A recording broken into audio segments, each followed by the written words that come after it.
There's not very many of them either. No. That's all that's in. And that's Have any wrong. cloud, yeah. Do you want me to sit up there with you? Mark,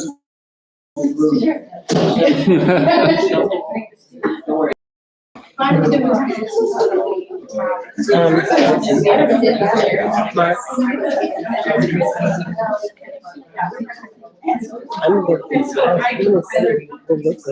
We're not gonna discuss. And I would think that might be what it is, and that you might just, but if she brings up that you're going to require a master, I would just, I think you could just say that plan is required for us because we received federal funding. Oh, yeah, it's the last year. Yep. And it's not changing any of the current practice that we have. And before we went into, and I don't know where she'll go with it, but. Well, but I don't wanna have a discussion, I just wanna let her talk to me. You can just direct it to me. I told you this right now. Okay, Will you sit in a chair? because we have a lot to talk about anyway, and I'm not, And it might be worth, Go ahead. explaining to the group that we can't do that just because it's not on the plan, but we're happy to be present. And if it's an issue that we need to fix something, we can bring it back for next meeting. Okay, oh, we're ready on our side. okay, Want me to, that is red. are you ready? I can hit it. We're blue. You good, Gina? Okay. Hello, everybody. Thank you for coming. We're here for our September meeting. We're going to start with the Pledge of Allegiance. I pledge allegiance to the flag of the United States of America and to the republic for which it stands, one nation, under God, indivisible, with liberty and justice for all.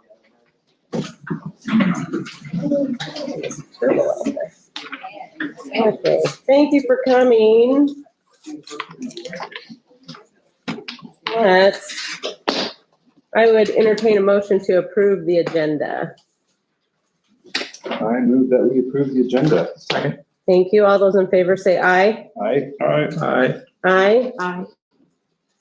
I would entertain a motion for the consent agenda unless there's any discussion.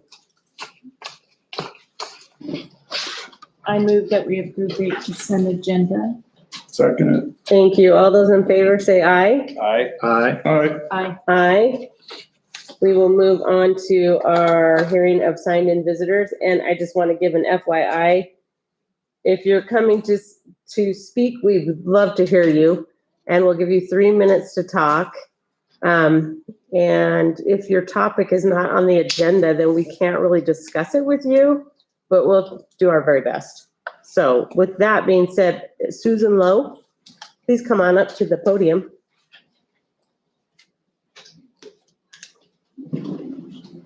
Keep time. Thank you. I appreciate you letting me speak. And I'm not even sure I'm remembering right from last month's agenda, but after I left, I heard somebody use the word safe, starting a safe school year. And I know that some school districts have taken that to mean allowing transgenders into whatever bathroom they're identifying at currently. And I was wondering if that is what Middleton has done, or if you are allowing transgenders to have a separate bathroom so that girls and boys are not concerned about having some of the opposite sex in the bathroom.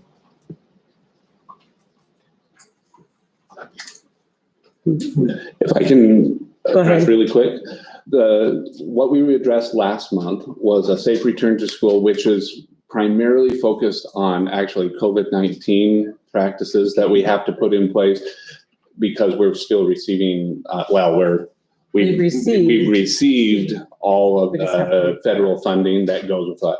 So we had to re-up that. So none of those topics of transgender students or anything were in that we approved, that the board approved last month.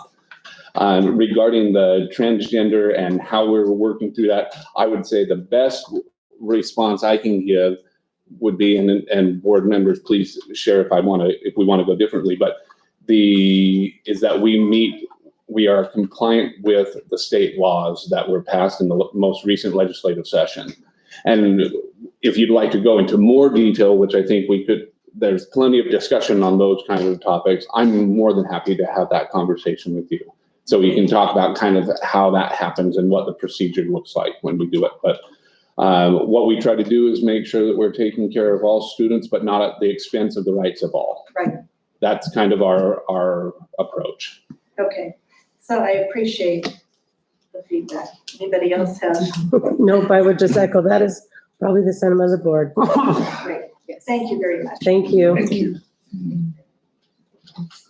All right, let's move on to discussion items. We have an MEA presentation.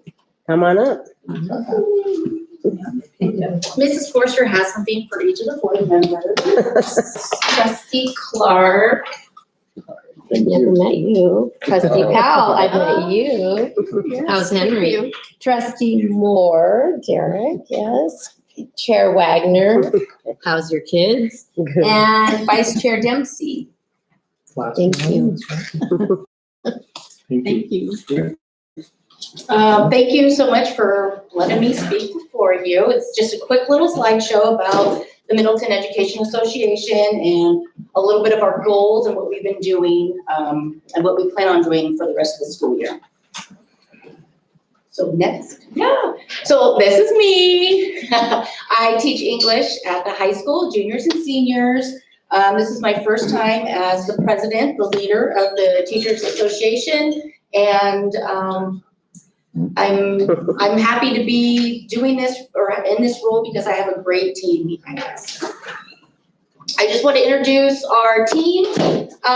So we have our Vice President, Shannon Forster, and she's at Purple Sage Elementary. She's here. We have a Secretary Treasurer, and that's Tina Bentley. She's at the middle school. We have a Membership Chair, Tracy Boucher. She's at Purple Sage. We have 3 negotiators, Susan Hawk, as you probably know, Jess McLenna, and then we've added David Neal as a negotiator for this year. We have building representatives at each building. At the high school, we have Elise Murphy and Amanda Lake. At Middleton Academy, we have Val Hershey. At the middle school, we have Glenn Kershaw. At Heights, we have Melissa Scott. Purple Sage, we have Raquel Kohler. At Mill Creek, we have 2, Kristen Williams and Lena Butler. And then we have a classified ESP representative, and that is Ron Hurley this year. So there's their little pictures. I'd like to share with you our value statement. The Middleton Association is a local professional association that works to ensure the improvement of student learning environments and the employment of highly qualified staff. Our association believes in building meaningful relationships between the community, the district, and our educators. Middleton Association is summed up with 4 words: connective, inclusive, supportive, and receptive. So that's what we based a lot of our values, that is our values, so that's what we base a lot of our decisions on. Are we following our values? Our number 1 goal this year is communication. As a member, I didn't feel that the XCOM communicated very well, even though they tried. But I thought, well, if I'm going to step into this role, I really want to do what I think there's a need for. So communication is number 1, and that's with our members, our district office, and our community. And this year, and last year, maybe, I'm not sure, we penned 2 letters, one for new hires to the district, just explaining to them who we are and what we do, and if they plan on joining us. And then the second letter was to our current members about what we've done in the past and just continue supporting us, and we really appreciate that. Okay, so MEA in action. So every year we host a luncheon for the new hires. The district allows us to take an hour at lunchtime. We feed them and we talk to them about what our local is and what it looks like and who's involved, and we get to meet new hires, and we love that. And then from there, this year, going with our number 1 goal, we have a monthly newsletter that goes out that Katie Downs creates for us, and she runs them off hard copies and gives them to the building reps, and the building reps deliver them. Another with our communication goal is our monthly meetings. I hold a monthly meeting with the XCOM. We hold a meeting and I get those notes cleaned up and send them out to our members. And Shannon and I also meet with Dr. B every month, and I clean up those notes and I get those out to members as well. XCOM. Executive committee. Gotcha. Yes. Thanks. Sorry. Yeah, sorry about that. So I get those out promptly to the members, and if they have any questions or if they want to get involved. So it just makes it a little bit more clear. I don't want to say transparent because it's a buzzword, but yeah, I just want them to know what we're doing. We're not doing anything behind closed doors. Our Marge Jackson Scholarship, last year we awarded 2 students just over $2,800. They entered, they put in their application, their essay, and 2 of them won, and they got that money delivered to the college. That's for future educators. And then just the bigger picture, we're part of this community, but we're also part of the bigger picture. And we attend our region meetings, we attend our delegate assembly meetings. We've even had people go outside state to representative assembly, and we just love to learn from each other and what works and what doesn't work. It really is just to better our students' learning environment and teachers' working environment. Next, this is something new this year. We are helping out our community, but this is for everybody. You don't have to be a member.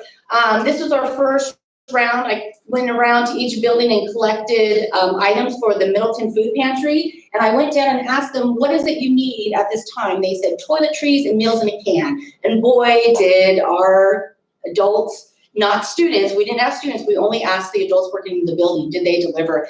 And I am proud to announce that Heights won. Overall, we've collected over 400 individual items. It doesn't look like it, but it's there. And then this next round, November 6th, we are collecting holiday items such as potatoes and cranberry sauce and stuffing and stuff like that. So we're pitting buildings against each other, and whoever comes up with the most for each round, they get a little treat, breakfast or sundae or whatever they decided that they want. And I think that's it. I hope it wasn't too long. Any questions? I don't want to take up too much time. I'm just curious, how many members do you have throughout the district? Well, we have quite a few. I don't know the number exactly, but we do have quite a few within the school district. Any other questions? Thank you again for your time. Thank you. Thank you. All right, let's move on to discussion item B, the spring summative data with Mrs. Goodson. Look at the bottom.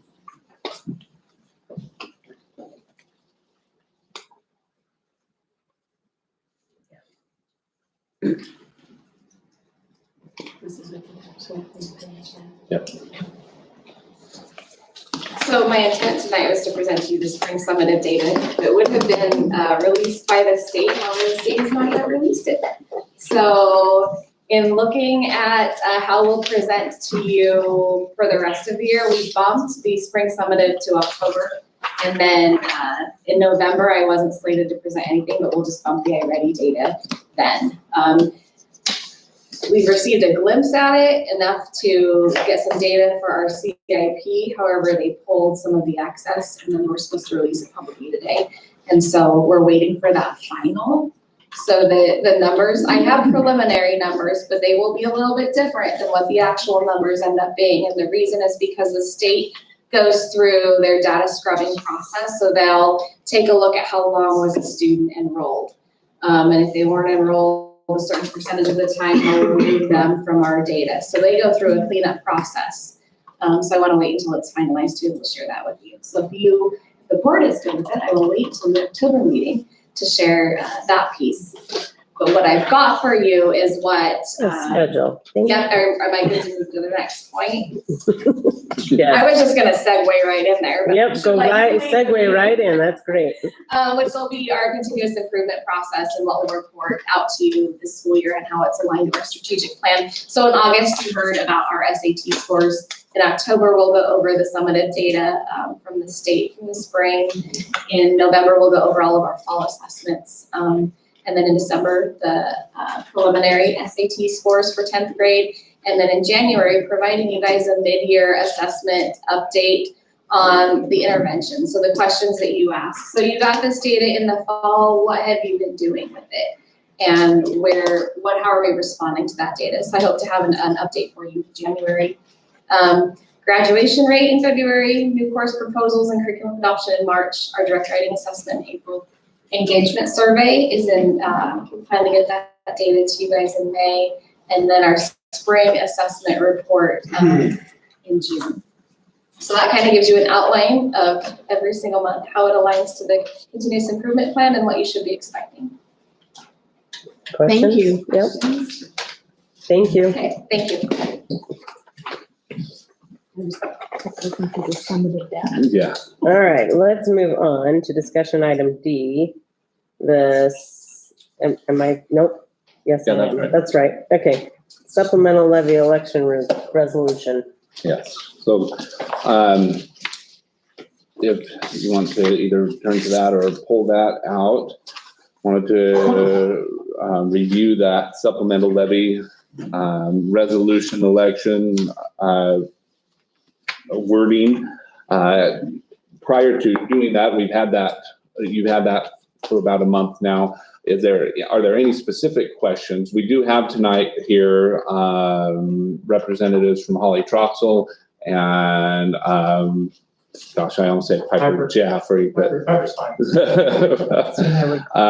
to answer questions, but Eric has a presentation that he'll go through as well, talking about what the cost will be, how that plays in with our property values. But before we get into that, any specific questions on the wording of that resolution? With the wording of the resolution and us going out for a levy, I think that there's been some, maybe I need to reference you Yeah, guys as well. if you wouldn't mind, do you mind coming to this? There's been a little bit of confusion with the recent legislation that was passed, because it seems as though there's a little, like some heads are butting thinking that we got levy money, which is actually, it came with a lot of strings attached. Supplemental. In other words, we can only spend it to pay down the bond on the high school. Is it, to clarify for people so they understand, is it possible to put any language like that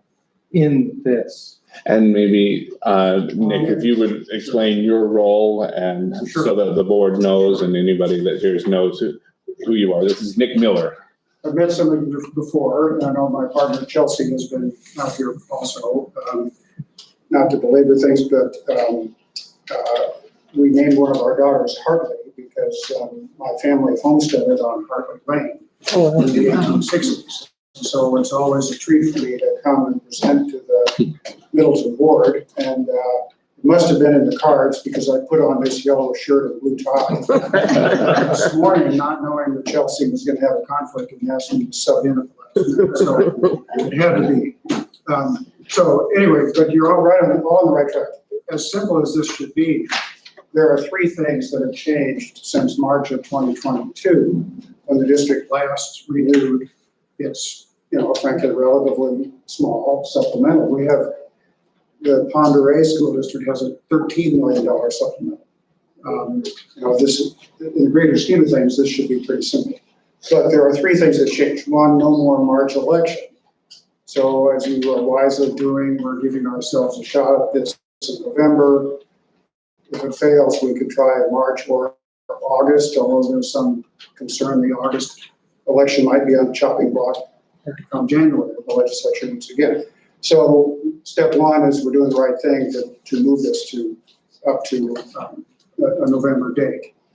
Secondly, the second thing that changed is that the legislature last year, 2022, added a provision that you had to itemize what the purposes were. You couldn't just say $1.5 million for general operating. And so we worked with your able staff to come up with an itemization. I think, correct me if I'm wrong, but essentially, It's up here. yeah, this is what we always used it for. We just now are saying. The dilemma there is that the amounts can be estimated, but the purpose has to be set. In other words, we can't go outside these boundaries. We spend more or less, no problem. We have to report publicly at the end of the year how we did, and a patron says, oh, well, I'm mad because you said you're gonna spend $386 for certified teachers and you spent $385. Well, they're mad, but there's nothing it's not invalid. Maybe they're not that mad. I think this is really, frankly, my personal opinion, it's a pet peeve of a single legislator or two. We haven't had any pushback from patrons over it. At the same time, we have boards saying, well, this is probably a good idea to full disclosure, let people know what we're doing. So that's changed, and we've worked to clarify this, and I think it is within, there's some debate about how specific do you need to be. Statute just says a detailed statement. Well, we've had districts that have had 2 line items, so we've had districts that have had 11. And I'd say you're kind of in the middle, so, and the amounts are reasonable, so I don't see any pushback on that. So that's the second thing that changed. The third thing, which you're alluding to, is the tax relief funds. The House Bill, so-called House Bill 292 funds. And you're right, the pecking order, or the cascade or waterfall in the statute says, if you have outstanding bonds, you must first use the money to reduce your bond levy. So it is true that when the taxpayers and your patrons get the tax bills in December, the tax rate, if they ever think about it, the tax rate on there for the bond, and the bond is separately shown. So if you have, attentive patrons who get last year's tax bill and they look at this one, they're going to see the bond levy rate has diminished quite a bit. Eric can probably tell you exactly how much, because you're going to apply your funds. We have been obviously discussing with districts, how do we reflect that overall? The stumbling block we ran into in doing that with respect to supplemental is that the statute specifically says you can talk about the expiration of an existing levy and whether the new levy amount will be higher or lower or the same. But you cannot talk about any other levy or any other matter.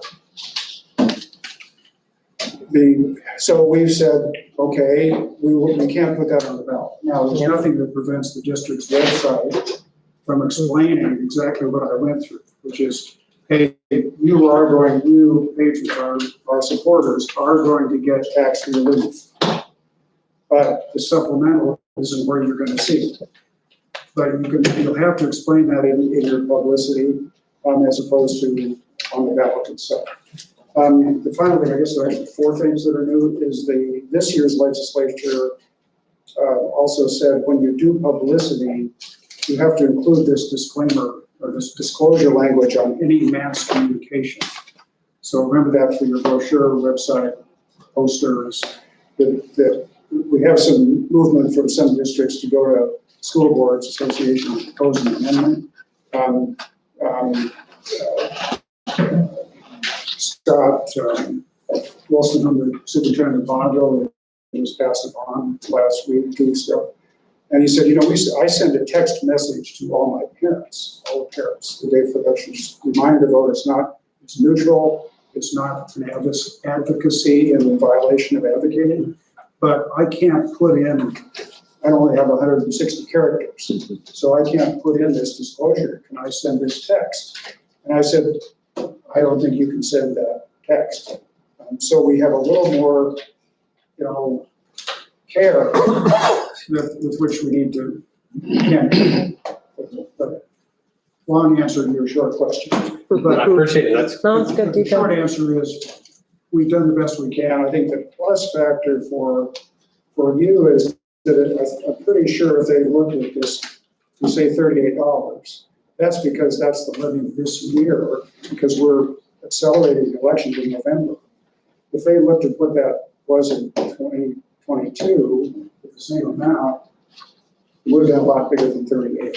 So I think you'll be able to show that also, that the ballot is showing 38, but in 2022 it was 54, something like that. So your supplemental levy is actually costing less for 100,000, and you'd be able to say, of course, my market value went up, and so on. But I think you have an adequate, good messaging for the campaign and the website. But I also think keeping the ballot simple is about where we are. Any other questions on the resolution language? Okay, thank you, appreciate it. Thank you. Eric, would you mind coming up and, we've got, just a little bit more detail on the, amount, how much the levy is going to cost our patrons. Yeah, thank you. Eric Herringer with Piper Sandler. I come every once in a while, seems like once a year, and talk about bonds and levies. And there's I'll go to the next slide. I often start with my first slide, which I took out of this, which is that there's 3 types of voted levies for school districts. You've got bond levies to build things. You've got supplemental levies to help supplement the general fund and pay for the list of things that you just reviewed. And then there's something called the plant levy, which is a levy to bring in dollars for major maintenance and upkeep of existing buildings. All 3 of them require a vote, and so oftentimes they get confused. And so I like to point out that when we talk about the different bond levy versus a supplemental, they do 2 different things. So for the district this year, you're certifying $1.5 million for your supplemental levy. The market values have been updated by the tax commission. They just came out Friday. I think they linked to their website with the operating property values. So we can calculate your tax rate for this year, which is the 38.379. That's showing up in the resolution as $38 per 100,000. Or plant levy, you don't have one. Your bond levy, the bond levy is where we're offsetting the what we call the House Bill 292 money. Last year it was $4 million, and this year you can see it's $2,380,000, or $2.38 million, because you received from the state 1.62, and so the dollar for dollar reduction in the bond levy. So your bond levy last year was 101. Now it's going to be 0.602, or $60 per 100,000. Tort levy is always a small levy that it's not a voted levy. It's something that is one of the few levies you have that increases each year, like a city levy or a county levy, but it starts out at a very small amount. It can only really increase about 3% per year. You add it all up, it's your total levies that are being certified are 3.9 million, and your tax rate is just under $1 per thousand. So next slide. This shows what has been happening with the dollars that have been levied by the district is on the top, broken out by supplemental, bond, and other levy types, which is just that tort levy. And you'll see that the high point there was about 6.2 million. You've been levying less for your bond over time. And then this year in particular, that bond levy amount goes down. And so the total levy package went from 5.5 million last year to 3.9 this year. Again, that's that House Bill 292 money, direct offset. Otherwise, it would be about the same as last year. Tax rate. Your tax rate's been coming down a lot. And the primary reason for that into last year was because the market value was going up tremendously. This much. And I'll describe that on the next slide. But so you're looking at that roughly $1 per thousand, or also known as $100 per 100,000 of market value. 5-7 years ago, I was closer to 500. So it's a big reduction in the property tax burden in the school district. Market value grew 3%, followed by 33%, following a year where it was 33%. So that was not an uncommon situation in the Treasure Valley. We saw big jumps in market value. That's not all new construction. We know that. And a lot of that is the revalue of existing property. And so the tax rate goes down, but the market value goes up and the tax bill remains about the same. That's not going to be the case this year because the total amount of dollars is going down. You're levying less on the same base. Because they're not set yet.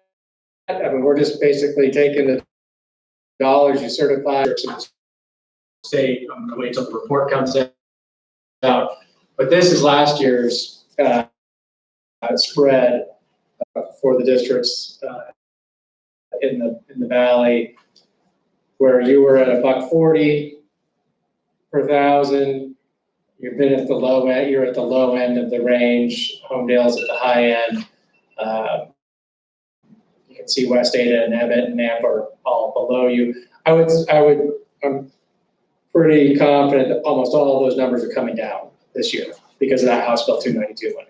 So just because you're going to $1 doesn't mean you're gonna be on the other side of West Ada, because they're gonna go down a lot too. And this is also spread out based on number of roofs as well in the Yeah. district. So much larger tax base. Oh. More commercial. I throw this into my presentations because one of the things that I do, the work I do that I get paid for is when we sell bonds, and it's been a while since you've had a bond election or a bond sale. But to bring in the concept of debt capacity, I get asked the question, well, how much debt capacity does the school district have? And it's a legal market. The urban renewal value is $4.7 billion. 5% of that's just shy of 240 million.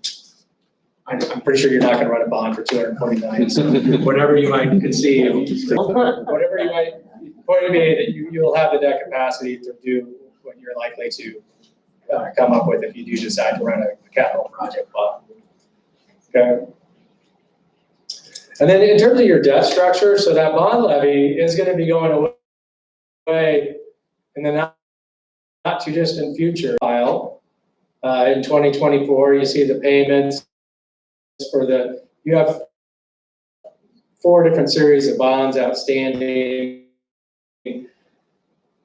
About the total debt service on those bonds is more like $5 million, but you get some subsidies from the federal government as well as from the state, $4 million, and then that got reduced further because of housing. It's the last year of a bigger payment, and then you've got 2 very small payments in 2039 and 2030. So you're getting to the end of having that high school bond paid off in the next 7 years. So as that House Bill 292 money comes in, if you never run another bond, then it can be transitioned to a supplemental levy. Money that you've been getting to offset your bond payments, and what's this year for fiscal 24, the payment you received from the Department of Education, it came in late August. It's 590,000 roughly, and you can see the trend there. The subsidy on this program has been going down. Per support unit has been going up. That drives this money. The House Bill 292 money is, I think, factored in a different manner. But you can see that it was $1 million 3 or 4 years ago, and it's been going down. I don't think this is going to cause a problem with your ability to repay the bonds. I don't think you're going to see a tax spike because this money, runs out or gets too small. It is a trend that you're getting less and less from the state through this program. So it's nice to see that money coming on the other side. This is just why is there subsidy through this bond levy equalization? Not House Bill 292, this is the old one that's been in place for a while. It looks at these 3 factors relative to the statewide average. So the unemployment rate in the county versus statewide average, and the market value per support unit. And in general, Canyon County numbers. So the formula is what it is, and they say recalculates the numbers each year, and that's what you get. So I don't know how that helps you decide whether you want to pass this election, this supplemental resolution, but it gives you a sense that it is a replacement levy. You have $1.5 billion levy. It's expiring. You're renewing it at the same amount. So whatever tax you've been paying, $38 per 100,000, that will go away. It'll be replaced by a new one, same cost. So relative to last year, taxes will be lower this year. The year after, when the levy kicks in, should be about the same as the new lower base that we're looking at this year. If that makes sense. Any questions for Eric? Thank you so much. Oh, yeah, thank you. Appreciate it. Appreciate it. Any other final questions regarding the use of the supplemental levy, the language, the cost, anything? We've got a number of informational meetings that we will, if you as a board determine to vote to put this in November, would you mind bringing up that list of informational meetings? There's several where I'll go to staff meetings just to let the staff and ask any questions that they have. But you can see that we have public information meetings set for Purple Sage, the high school, Mill Creek Elementary, and then we'll have a booth open at at the home football game on October 12th, all to provide opportunities for our community to ask any questions that they might have prior to making putting their vote in on November 7th. Any questions on that or concerns that we move forward with? I thought the flyer was really good. Yes. Because hopefully that will help give more information. Just want people to be informed as they make their decisions. So if there's nothing else, then Chair Wagner, there's just a spot for that resolution to be read in the action items. Okay, makes to read that. Just we can do that. Just that first top portion of the resolution. Okay, okay. That is, okay, thank you. Perfect. Let's move on to discussion item E, the out-of-state trips for wrestling and MHS cheer. Okay. 17. So we've got two trips. One is the wrestling competition to Pasco, Washington, via an overnight out-of-state trip. So there were details both on the form and on an attached document of wrestling trip. And if there's ever any details that aren't included, it's always appropriate to ask. We can make sure and get those answers as well. You have a question? Anybody? And then with the cheer, they're looking at a competition in Dallas, Texas in January. Again, there's an attached document that gives details of who would be going, the chaperones, the cost per student, how they're raising that money. Any concerns or questions on? Go ahead, Cindy. I Go ahead. There's 31 students apparently going and 4 chaperones. How many chaperones do we require per student? Is there a number? And I just am concerned about that. Plus, I'm just amazed at the total cost of this, To go to Dallas, to do this, yeah.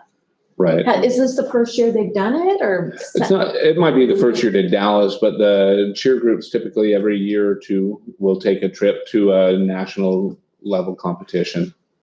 Okay. I just, Well, and they do, like, as you can see, if you'll scroll there, there's a yeah, number of different opportunities they're having to help raise the funds so that they're not doing that totally out of their pocket. So by fundraisers that their group does, it contributes to lowering that total cost. I really appreciate how she filled out her form and everything, and it's readable. And I don't mean that to be too negative, but to label everything that was asked on the front is great, and to kind of give an idea to us about their fundraisers and everything. I'm just amazed. And I know everything costs more nowadays, but Tell me about it. My daughter's name's on that list. yeah. Also, I was a little concerned about, is there a male chaperone gonna go? That is a good question. because the Girl. list of the coaches, which, Tara. that was the actual chaperone, those 4 coaches. I can find that out for you. And this is not one that, I mean, it's later in the year, so we could Yeah, bring it's it in back in January, October if you yeah. needed to. Okay. I Up to you just, as a board to, how you want to move forward. What would you like more information? I mean, she did a really nice job giving information, I have to say. I just noticed that there were 3. There's a Young chance that man. Dad's gonna get suckered into going down anyway, so. Chief will be Could going. be. Maybe. Not happily, but Anyway, we used to have a big I- barbecue down there. I was just kind of surprised. Yeah, okay. I just have a general question. Yes. As far, I mean, it is a substantial amount, $54,000. How much money is there available? I mean, what if 10 different clubs say, hey, we want to go on a, big trip? Is there a This is all self-raised. Yeah. Yeah, Yeah. We're not funding it. No, we're not, There's no, That's there's, a huge thing. yes, we're not funding. There's no district. Okay. I mean, they could ask the booster club, would So- be their stop. We're not paying for any of it. No, we just have to We approve just for have to them approve to. it. I had no idea. Same with that. It's all of, yes. Yeah. The Yep. wrestling The trip. rest, Yeah. yeah. The- Yes, Why wouldn't we approve it? I Yeah. mean, Well, absolutely. that's it. Yeah. I'm not saying that I would disapprove it. Yeah, I'd okay. not approve it, but it just kind of shocked me. Yeah. I guess. Okay.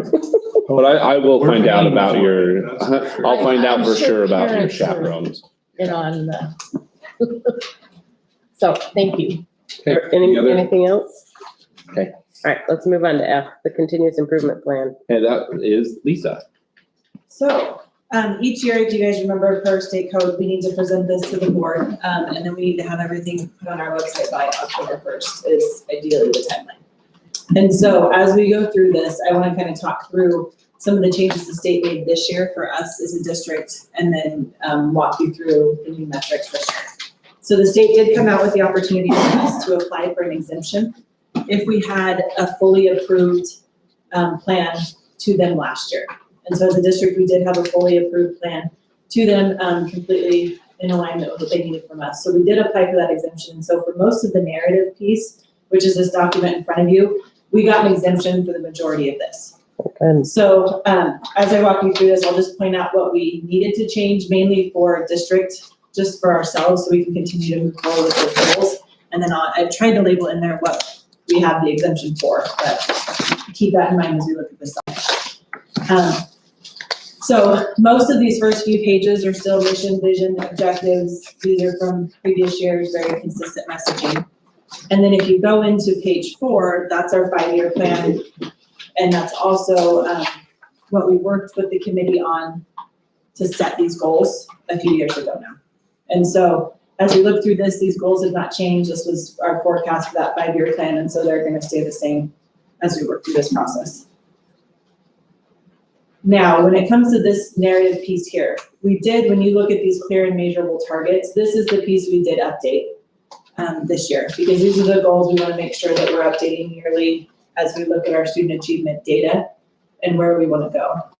And so in sitting down, looking at our achievement from last year and the tentative scores that we have currently as we kind of wait for those other scores, we looked at these numbers, we worked with our administrative team to determine these numbers. And so if you look at the first one, for ELA, the goal is 3-point increase this year. And that's based off looking at last year's and then knowing some of the things we know about tests going forward as well. And then when we look at math goals, that goal was 3% is what we're looking at this year. And so similar writing of the goals as we've done in the past, but just really adjusting those percentages as we look at last year's data and then where we want to be as we move forward as well. With these goals, are we centering some of the curriculum adoption around these goals as well? Yes, and that was actually a big conversation as we sat down with the administrative team, knowing that we're implementing math, knowing where we're at with English. Would that impact the numbers and how we look at it? And so we've had conversations around that with them as well.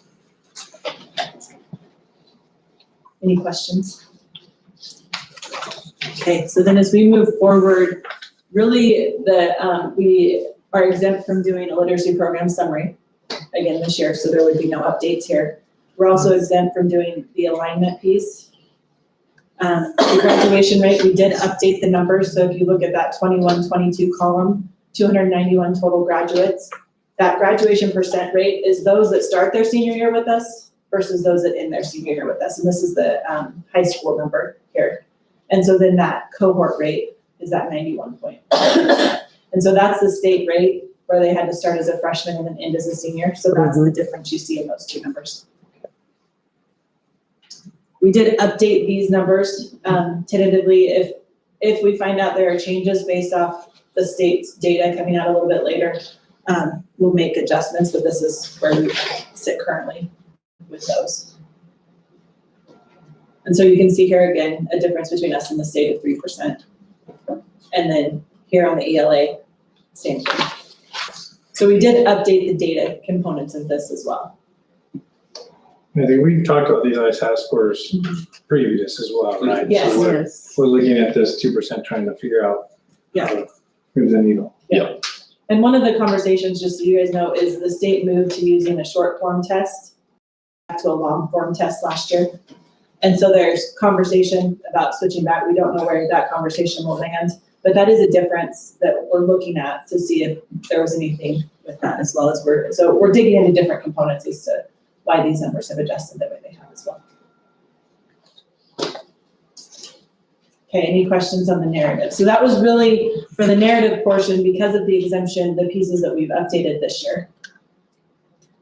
Okay, so if we move to the metrics, now we've updated this completely this year, so we've set those new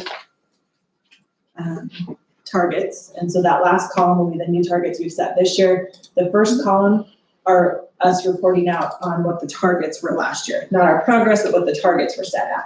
And so those are, just keep that in mind as we go. And so as we walk down this, you'll probably see some differences from column 1 to column 2.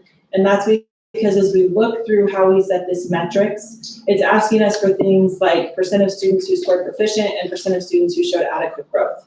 So we're very much looking at cohorts of students. So from one year to the next, those numbers can drastically change depending on how those students have been performing. And so we look at that cohorts group of data from previous years as we look to set future goals. And that's some of the data that Paige will share is you'll see cohort and how those cohorts have done then just as they come into the window that the state is looking at. So we're not comparing year against year, we're comparing. The student against the student. Yeah. And so when we put them side by side, you'll notice some of these might look drastically different. And that's the reason for that as we look at those different cohorts of students. And so these are all required metrics that we have to report back to the state board on. And so these are the targets we've chosen this year. And these targets are a direct correlation back to those goals I showed you in the narrative. So if we said we were going to increase by 3.4%, then we made these an increase from where we saw those students achieve last year and bumped those 3.4%. And then we did the same thing for the ELA, 3%. And so that's how these numbers were formulated, based off looking at their performance and then using those goals in the narrative to set the new number for the target. Questions before I go any further? Okay.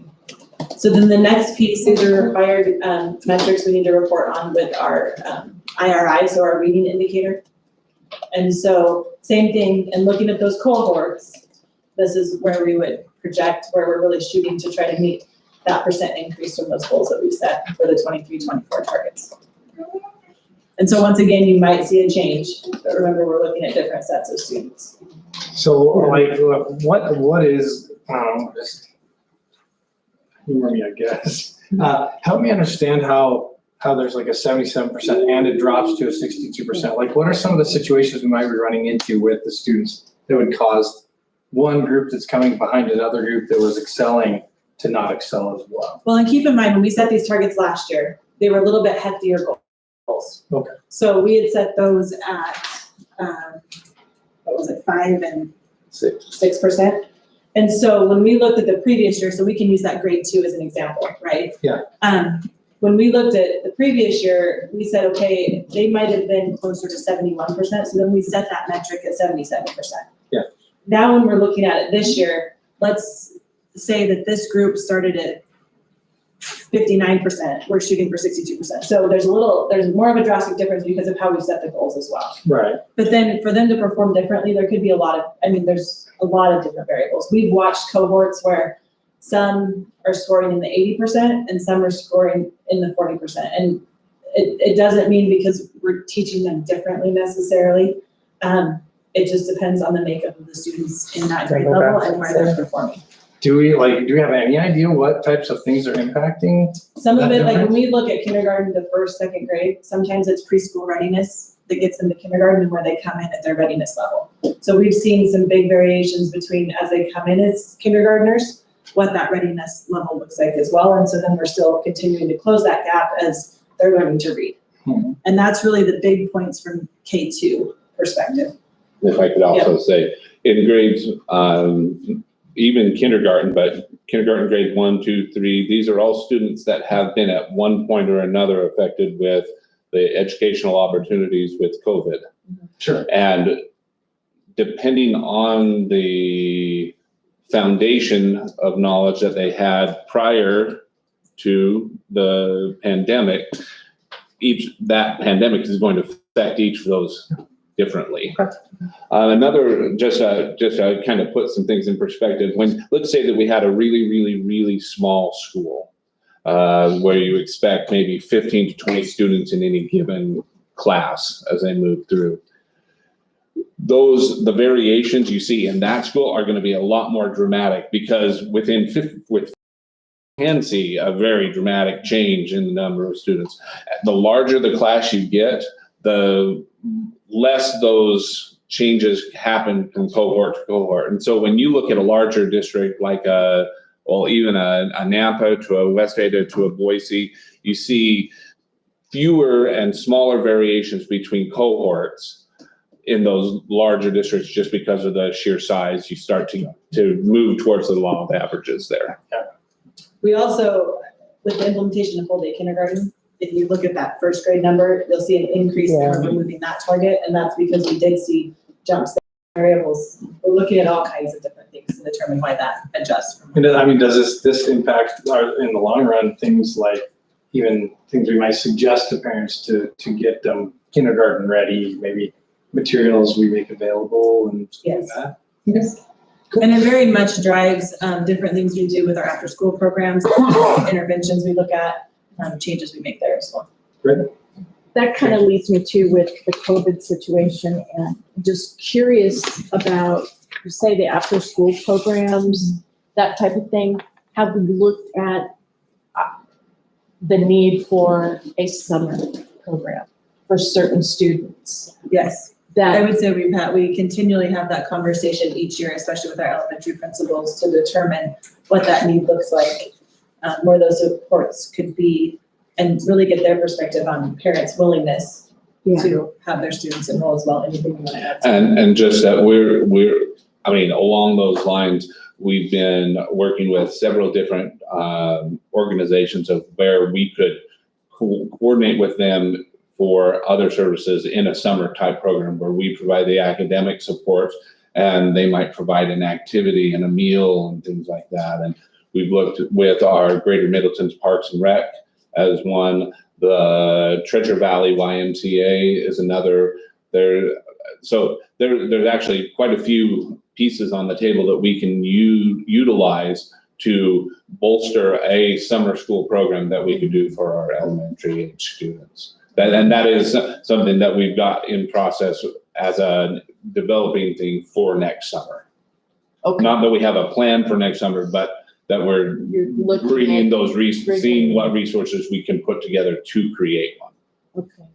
Because you don't necessarily, in my mind, have to have a full day summer, or something, but something that would zero in on individuals or little groups of students that need work on their phonics or work on their, just out reading type of things. So So that's where they've gotten a little bit more creative, where it's not just after school, but we've offered some before school help as well, trying to make sure we can find those times to extend that school day for students that need that support. Yeah, and I realize you're gonna end up with the need for teachers, the need for possibly paraprofessionals to help, but I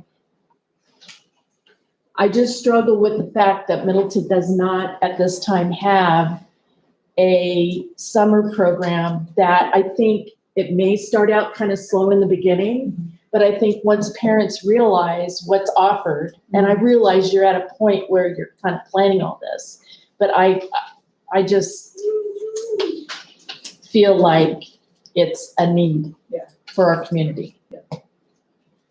Thank you. Jake, did that answer? Yeah, totally. Thank you. As we move forward, we also have to set one metric. And so when we look at those IRR performance, we say we want to increase our tier 1 proficiency. Remember, that's the top tier. And so we set that at 5%. And so when you look at these numbers again this year, that's staying in alignment with that goal as well. And then lastly, we set college and career advising and mentoring goals. So these, at least one is required. We have a couple on here. We set that Middleton Academy will have a post-high school plan for all 12th grade students. And so in talking and reflecting with the school, with the administrator, they wanted to keep that goal to really focus on what is the end piece as you leave. And then same thing for the high school, that post-secondary contact through college and career advising, grades 9 through 12. And so that's based off their 9 through 12 enrollment each year. And that is where there's that point of contact with each student individually to go through their plan, their 4-year plan, figure out what does that end result look like, and continue that conversation each year for those as well. And then that is really the end of the metrics portion, just a short reflection as far as what we see as well. Thank you. Thank you. Thank you very much. Let's move on to discussion items. Future grant proposals. Okay, so in the legislative session this last spring, the legislature set aside some funding for school districts in terms of school safety and security. And so what we've done is they've essentially allocated $20,000 for each school building within the school district. And the districts are asked to look at the needs of each individual school. You know, if there's an overarching goal from the district, you can pull from those different allocations to each school to help fund a larger project maybe that is meeting in with the district goals. So what we've looked at, and in talking with our emergency operations plan and our principals, we identified some needs at each school, but then we have kind of an overarching district need. And this is one of the documents that was placed at your table. It's linked now on Simbly, but some of these numbers were changing just today. So I wanted to make sure that we had an accurate one in front of you.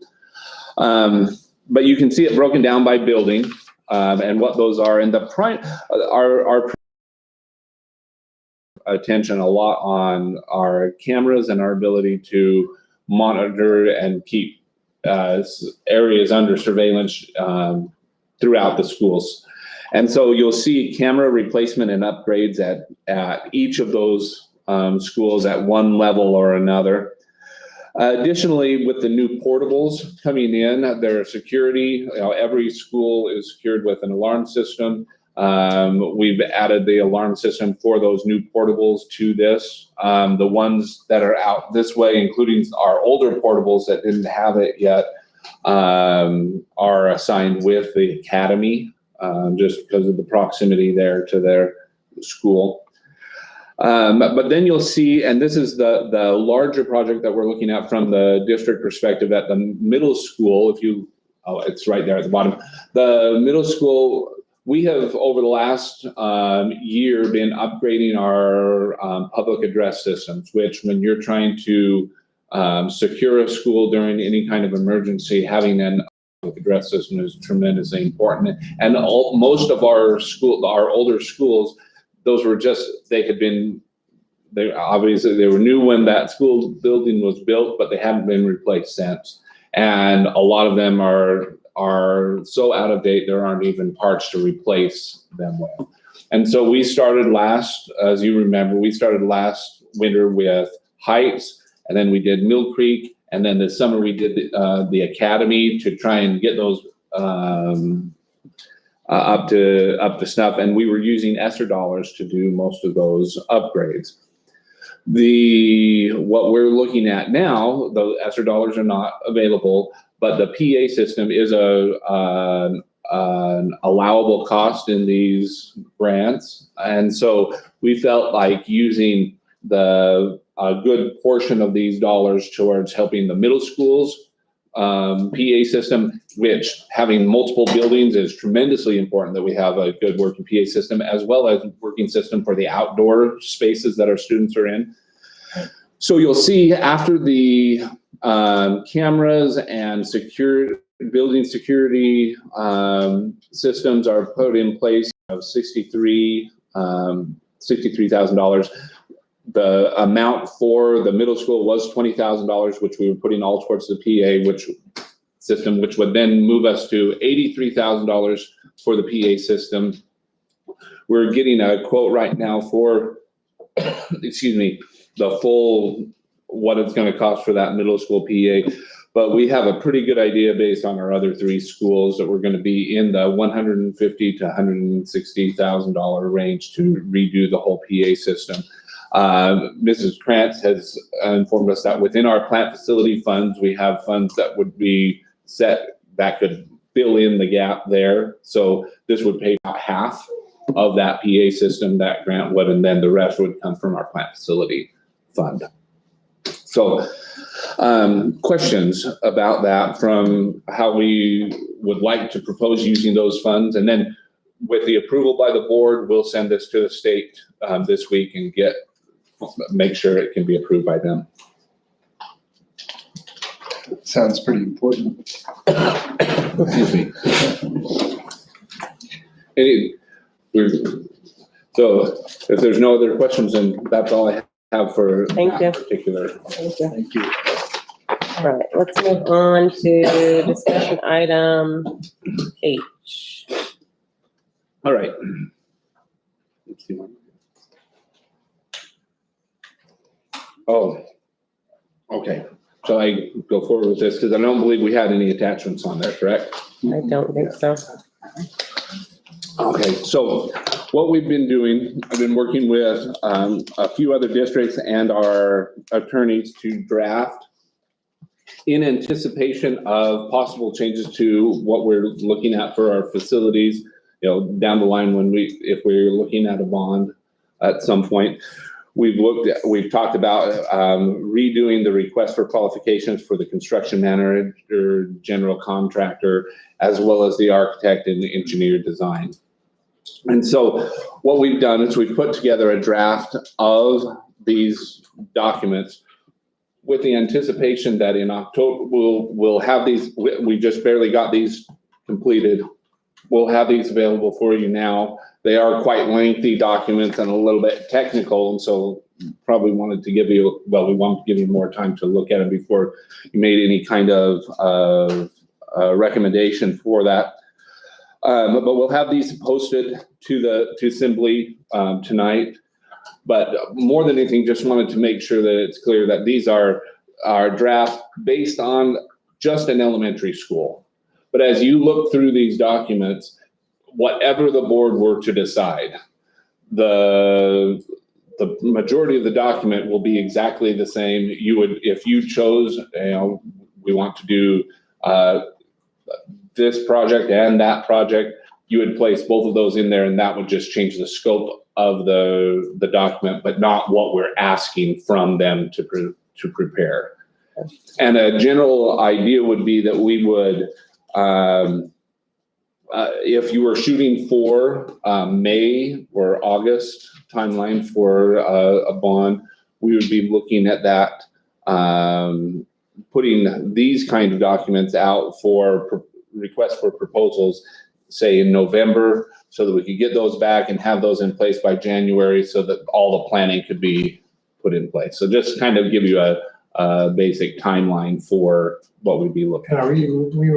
We talked once about possibly running an RFQ as opposed to an RFP. I've been saying RFP. All of these are RFQs. Okay. I apologize. Just- Yes, Okay, those are all RFQs. just so that, because that would allow us an opportunity to review several Yes. different options. Yeah, thank you for the correction. Any other questions on that? Like I said, we'll have those posted assembly tonight to this piece, and you'll have the month to be able to look at them, and then we can dive into them in October's meeting. Q versus P. Qualifications versus proposal. Thank you. And what it means is instead of looking at a bottom price, we're looking at the ability of them to do the work, and then we can negotiate a price after. Okay. Thank you. You More betcha. detail, I guess you could say. Yeah, and it does. It gives a lot more flexibility to a district. The majority of school districts that are looking at new facilities are utilizing this method rather than an RFP. Thank you. Yes, thanks. All right, let's move on to I, elementary school security RFP. Okay. Today, this afternoon, the Elementary School Security Review Committee looked at, we had one total proposal that came in from the request for proposals. And that review committee consisted of myself, Mrs. Pennington, Mr. Hopkins, who, while being an elementary principal, is also the lead of Jake Dempsey was on that committee to review that. Alicia Krantz as our business manager. And then Jeff Smith, our local police chief, was also a part of that committee to help us look at the school security review. As we looked at the proposal, the committee felt that this proposal was behind it, that this proposal had a number of different items that we felt really hit on what we were looking at in terms of providing a secure environment for our elementary students where we don't have a continuous SRO at those buildings. But there were some things that the committee also couldn't gather from the proposal. And so they felt that it would be best to present to the board a recommendation of moving forward, but not until these particular questions are answered. And I'd like to go through those questions that the committee felt needed to be answered. One, the company in question is, the name is Applied Concept Security. They're the ones who presented the proposal. And the committee felt like it was important to have a chance for Applied Concept Security emergency operations team. We have, that emergency operations team includes coordination with our local law enforcement emergency response teams. And so we felt like the proposal didn't really outline how that would look, how the communication would go from the security officers to district officials, and felt like that was important to have laid out before making a decision. Additionally, articulation of that coordination with local law enforcement, making sure that it's clear how they'll communicate and work with law enforcement if there were any kind of incident, making sure that those protocols were in place of essentially ceding the action to a security officer in the moment with a school resource officer or responding police officer. Examples outlines, they refer to monthly training, but we wanted to have an idea of what they were training on. Process to coordinate with the leadership of Applied Concept Security in the selection of security officers. Similar to when we do a school resource officer, the final selection is on the chiefs, but we feel like it's always important for us to have a voice in that process. And we felt like that was something that we needed to do. If we went as far as saying we're going to select the person, well, that then takes the whole contract part off the table because we're assuming a liability, which right now by contracting, the company liability. So, but we still wanted to make sure that our principals had a voice, that our members of our operations team had a voice in who these security officers will be in each building. Just so that, because sometimes if there's not a good fit, we don't want to have that person there. And we would want to be able to express that to the leadership of Applied Security. There was a discussion in our meetings of the holster retention levels. We had talked about asking for a holster retention level of 3. In the proposal, the Applied Concepts asked that we consider a lower level because their recommendation is that it be a concealed carry. They call it a low profile. Essentially, and our police chief actually supported that idea, said that if you're doing a concealed carry, then it is having a lower retention level is actually okay. Jake, you want to speak any further to that? That was right. Yeah. So we wanted to make sure to be able to have that because it was different than what was in the original proposal.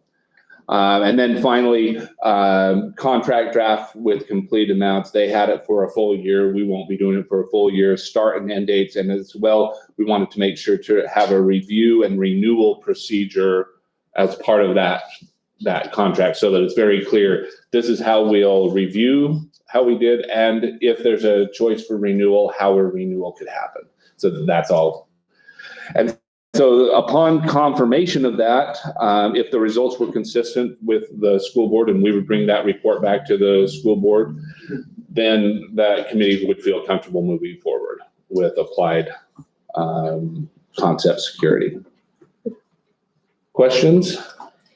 So these A through F came up after looking at the proposal? Correct. Yep.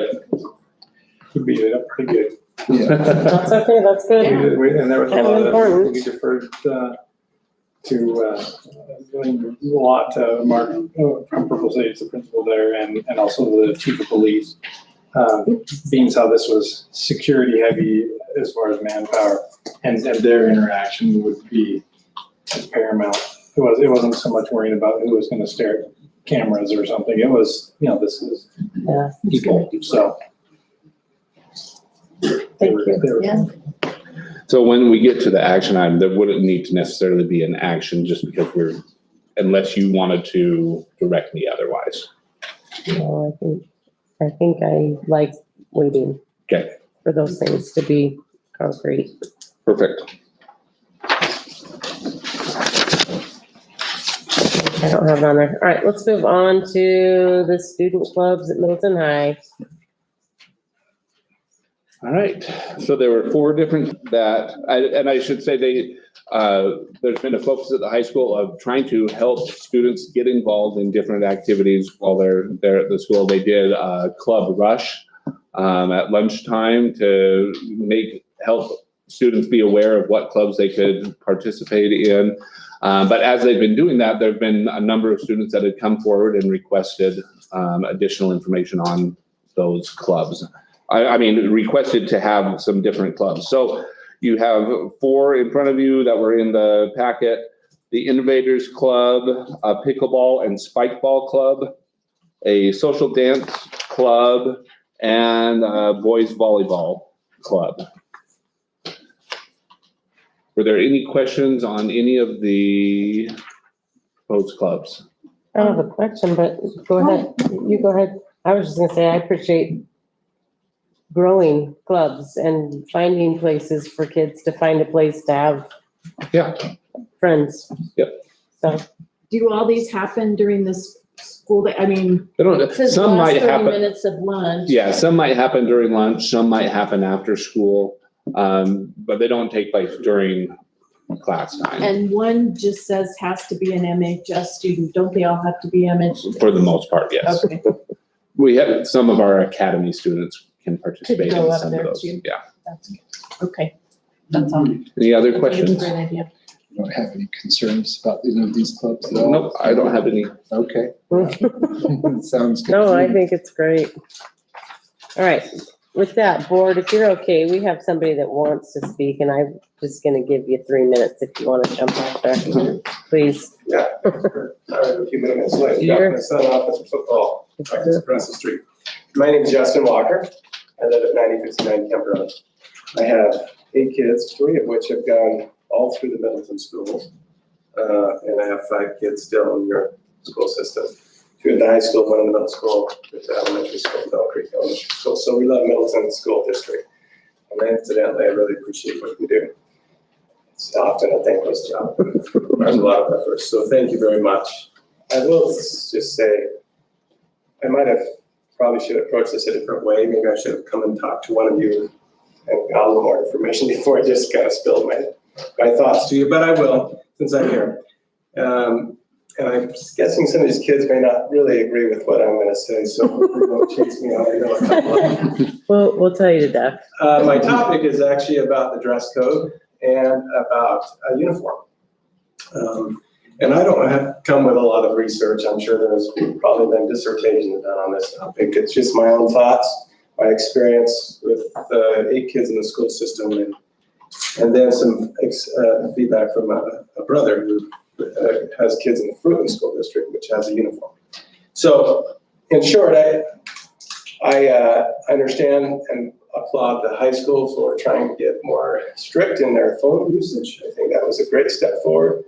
I also think I read something about a dress code, and I was excited about that. Then I realized from my daughter that actually it's the same code that they have every year and nobody enforces it.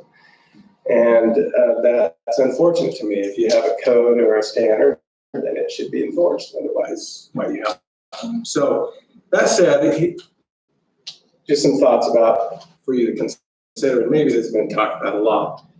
But if you were to, if you are going to enforce the dress code, then I would propose you consider a uniform, which might help you in that effort. And here's my pros and cons. It would avoid and minimize the dress code violations and conflicts and the whole conversation. I can imagine that's a very awkward conversation for teachers and faculty to have with a student.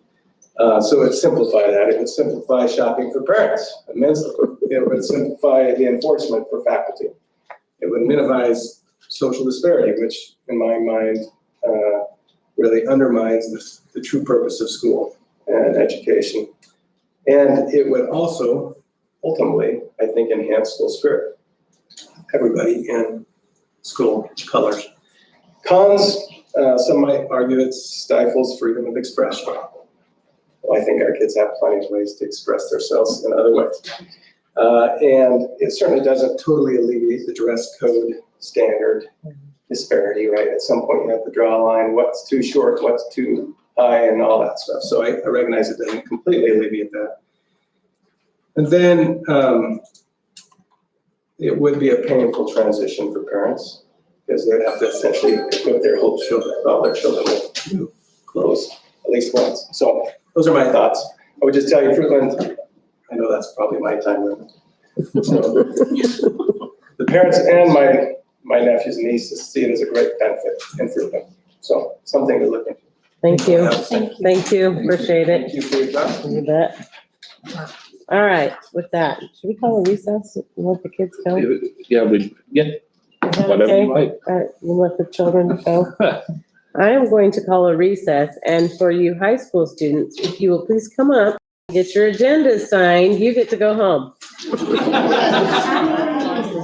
Otherwise, you can stay for another hour if you'd like.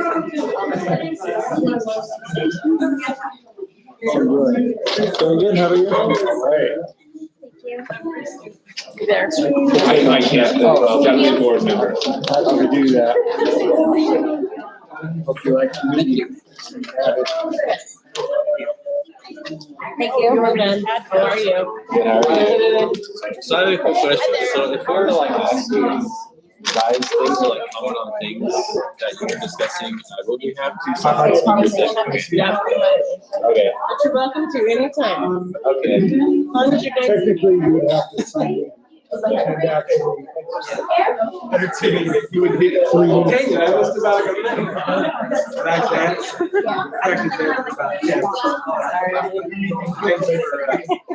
The policy stuff.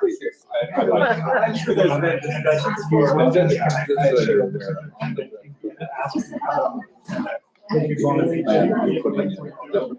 But something like this. I agree with that. It's not something that we are.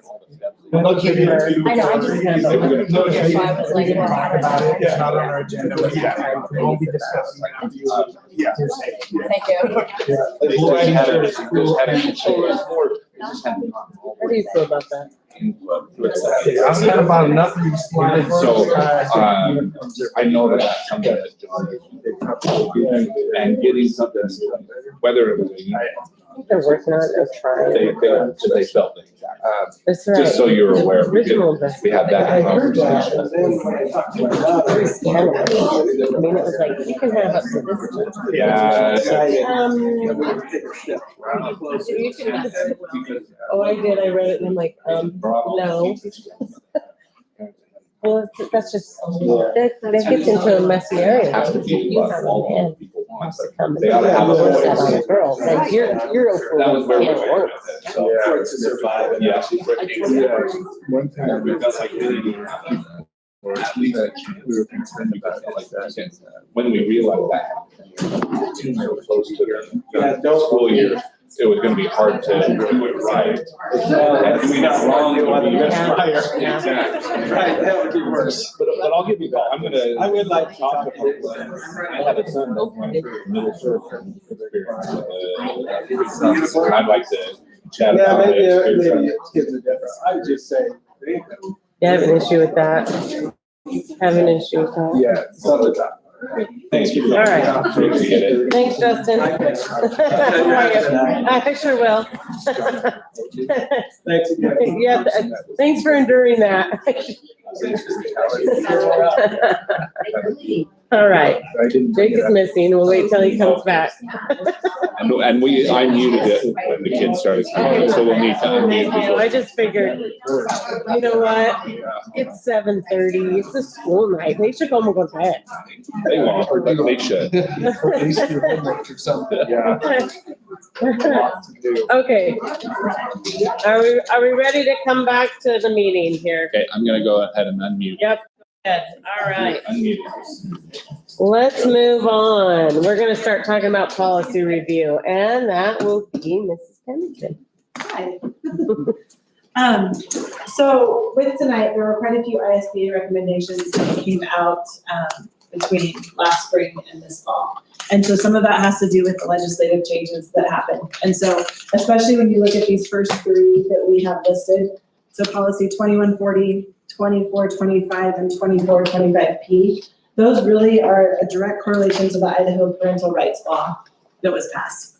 And so 2140, the biggest change is addressing those non-curricular surveys that are given and make sure that those are run by the superintendent or the designee, and then that they're not approaching topics they should be approaching as well. And if they are, we have to make sure parents see them before their students see them. Well, when Which is, we're talking about a non-curricular related survey, what are we talking about?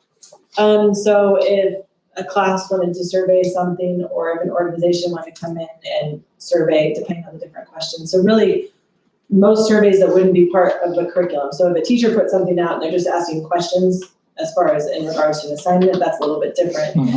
Some of the other things that. Well, or an example, in previous years, different school districts have been asked by the state safety group to have students do a survey that talks about drug use, exposure to violence at home or things like that. we would, that's the kind of thing we would want to, if we were asking those types of questions, we'd want to make sure parents are aware of those questions before we send it out to Not as schools and give them an opportunity to opt out. And not just, that gives, there's an open forum time or a meeting. Well, it's more that we say, this is what it is, and giving the parents an opportunity for their students not to participate. So when you say annually, that's what I was just wondering. I mean, do you just send out a piece of paper that lists everything on? More as they go, like as a survey's coming up, we would then tell parents about that survey and here, this is information you need to have. Okay, so it's not like first of the year, you may have to pay attention. Right, but if they're asking something like, would you prefer, you know, at the high school, they're asking students, do you prefer lunch to have cinnamon rolls as an option? We're not gonna necessarily bother the parents with whether that's a question that's being asked. But if it's a survey, they would still have to send that by me because it's a non-curricular survey, but we wouldn't necessarily. Rights. The biggest change in this one, they've added the language in there to reinforce the rights and responsibilities of parents as the primary stakeholder, just to make sure that that's clear. And then towards the end of that, there's a word about student well-being. And so that piece is the biggest piece that then ties in 2425P. And that recommends parents are notified of a change in a student's mental, emotional, or physical health or well-being. And so if schools are seeing that, then it's that insurance that parents are being, there's communication there as well. Can I ask a question real quick? So everything that's in black print is what we have. What we had Everything that's red is what ISBA is proposing we add or delete. So you'll Add. see some is scratched out in the red. yes, and some delete. So looking at the 2425P and even the 2140, where it's in red, but it's green. Over, highlighted in green. Oh, yeah, there's some board suggestions. Those are the places that as a district, we have to decide between now and when we adopt it, what we want to choose in those areas. So if you look at 2425P, the district shall notify the counselor and or building principal or others. We need to make the determination of what we're going to say there. Exactly. Yes, the yes. ones. Okay, Yep. thank you. Okay, any questions on those three? Go ahead. This is just first reading, right? Yes. Okay, Yeah. good. Thank you. Yeah. Now, when we look at policy 3090, foreign exchange students, so that's one that we've talked about obviously in the previous board meeting. And so we didn't turn that to red yet, but we're bringing this forward to see if the board would like to accept a recommendation of increasing that number from 7 to 10 students as far as, because obviously our student enrollment has increased at the high school. So it may be time now to then update that number as well. Move through this process as if we want to change, and it's just towards the end of that policy, one of those last paragraphs that says 7 students, it would be a change to then make that 10 based off our current student enrollment. And, you know, I've had a foreign exchange student in high school, and when I did, I didn't even know there was a limit. I was surprised, but my recommendation would be that it would be based on a percentage, so we don't have to keep changing it. Right now, it's basically at 0.5%, and if we had it, say, at 1%, or, you know, something, and so we don't have to keep going back and increasing. Is it 1% of the student body or is it 1% of the available seats in the school? 1% of the student body. Probably, but probably not to exceed the 1% of the total capacity. Right. Because we probably wouldn't, if we were having to add portables and things like that, we wouldn't want to keep Right. that number. That way there's a ceiling on that number. It's just a recommendation. But I think overall, there's a fundamental difference between having a foreign exchange student and having somebody from other districts, because you really enhance the experience of people, you know, kids from other parts of the world. I think it's a very valuable thing. And everything I've seen about it, the programs has been very, very positive.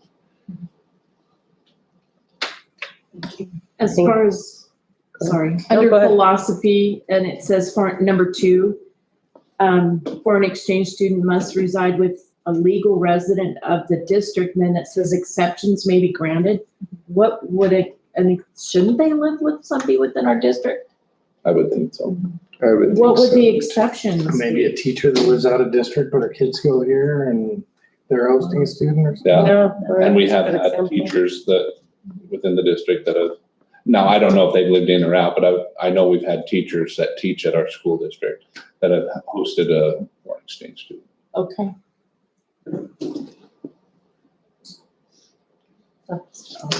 Any other questions?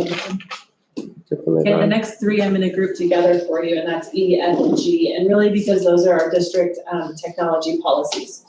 And so we're gonna bring changes forward, that Nick and myself and, Mrs. Goodson have been working on. We've received input from different parents about ways that they would like to see some of the wording change in those. And so, they're minor changes, but quite a few minor changes, and it really comes down to wording and how we maybe can better approach it with students. And so there's been some Okay. suggestions there.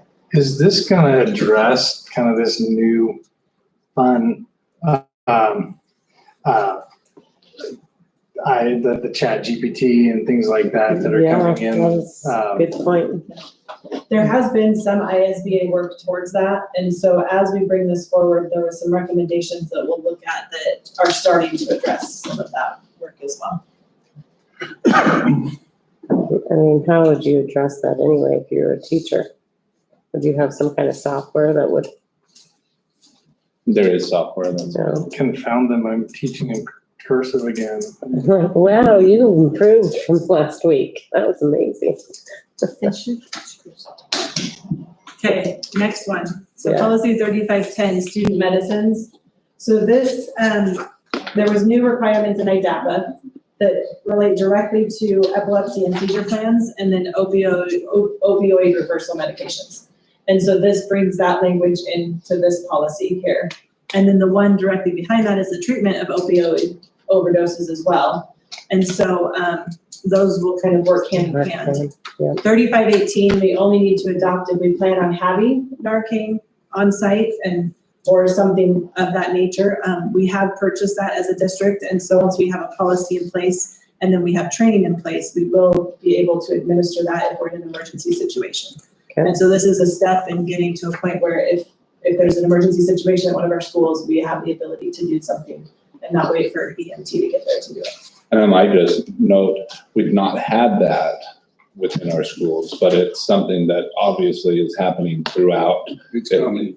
Yeah. We feel it's important. And we're kind of Preventative. That direction. bordering on Oregon where everything is legal. So, I mean, it's just a matter of time before something like that happens. It's, you know, and it's not a struggling community. So I think, And right now, we would just, the closest, if we needed that, would be one of our SROs, if they were at that school at the time, would be the only access as a district we would have to that if we're in that situation.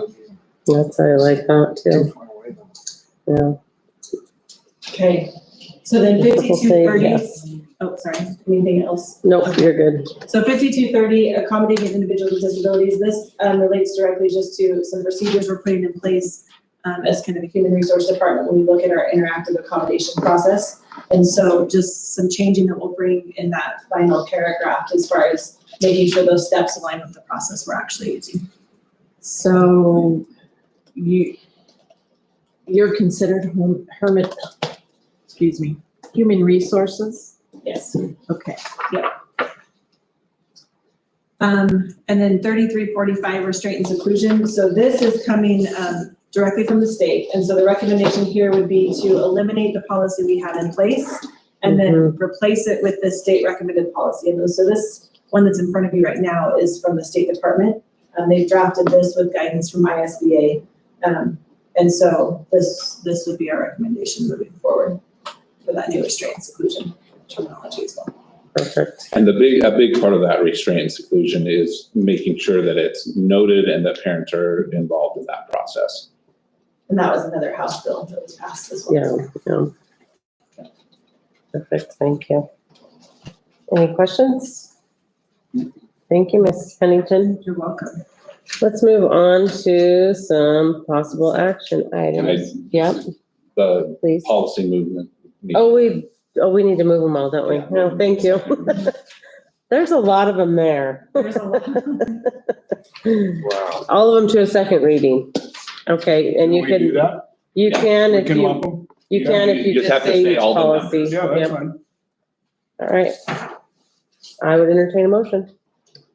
I will make a motion that we move policy 2140, 2425, 2425P, 3090, 3270, 3270P, 3275, 3510, 3518, and 5230 to us, and 3345 to a second reading.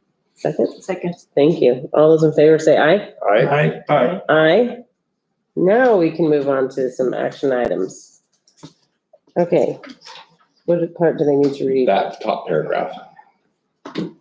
So on the levy proposal paperwork.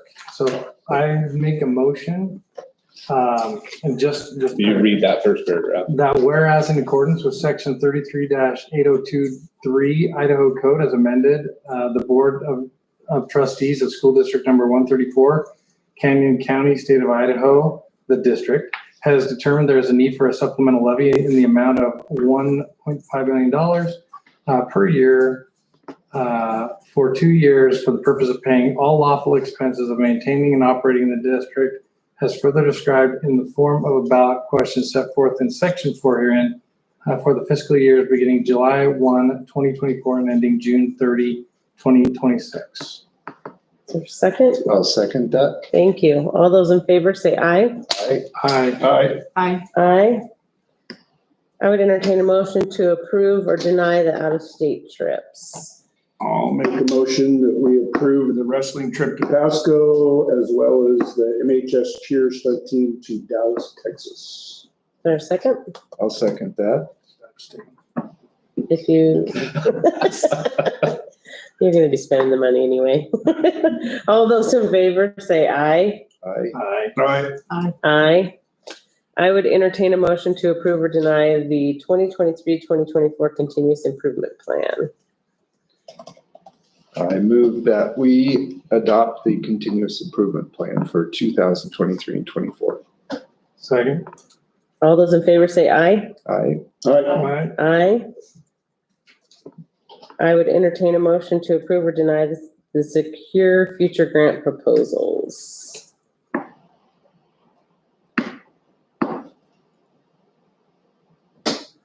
I'll make a motion. I'll make a motion. Oh, go ahead. Go ahead. I can't, so I'll make a motion to approve,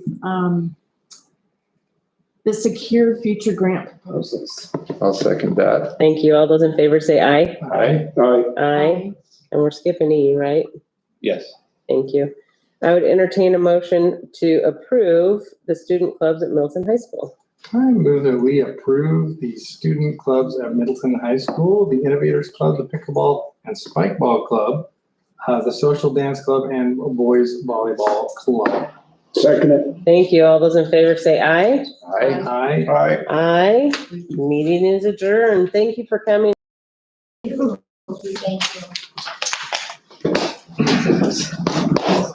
A lot of material. Yep. Yep, indeed.